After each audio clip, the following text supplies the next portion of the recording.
పెన్షన్ల పంపిణీని కూడా రాజకీయం చేస్తున్నారు. మాజీ మంత్రి కాలువ శ్రీనివాసులు వెల్లడి. పరిపాలన సాగుతూ ఉంది కాబట్టి పెన్షన్ల పంపిణీని ఈ నెల సకాలంలో చేయలేకపోతా ఉంది జగన్మోహన్ రెడ్డి ప్రభుత్వం.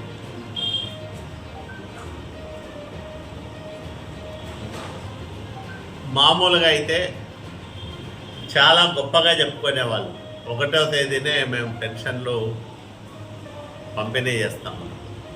నేను ఒకటే అడుగుతా ఉన్నా, 1వ తేదీ ఈరోజు బ్యాంకుల లావాదేవీలు ఉండవు, ముందస్తు ఏర్పాట్లు ఎందుకు చేయలేదు? అసలు ఈ ప్రభుత్వ ఖజానాలో పెన్షన్లకు ఇవ్వాల్సిన 1900 కోట్ల రూపాయల డబ్బులు ఉన్నాయా? డబ్బులు లేకుండా ఎట్లా పంపిణీ చేయాలనుకుంటున్నారు? ఈ నెల పెన్షన్లో 3వ తేదీ పైన ఇస్తామని ప్రభుత్వం ఎప్పుడో నిర్ణయం చేసింది.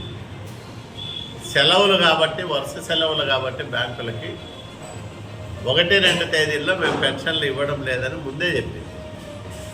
మరి ఈరోజు 1వ తేదీ పెన్షన్లు ఎందుకు ఇవ్వడం లేదంటే, ఎలక్షన్ కమిషన్ వాలంటీర్లను పెన్షన్ల పంపిణీ బాధ్యత నుంచి తప్పించింది కాబట్టి ఇవ్వలేకపోతున్నామని పూర్తి సాగు చెప్తా ఉన్నారు.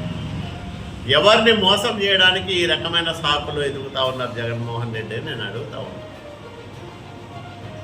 చేసేది ప్రభుత్వం తప్పుడు పని, దాన్ని వైసీపీ నాయకులందరూ కూడా భుజానికెత్తుకొని తెలుగుదేశం పార్టీ ఫిర్యాదు వల్ల పెన్షన్లు ఆగిపోయినాయని చెప్తా ఉన్నారు.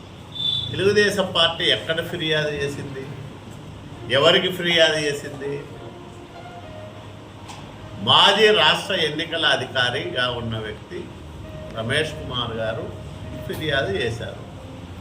ప్రత్యామ్నాయ ఏర్పాట్లు చేయడానికి ప్రభుత్వం దగ్గర అన్ని రకాలుగా సామర్థ్యం ఉంది.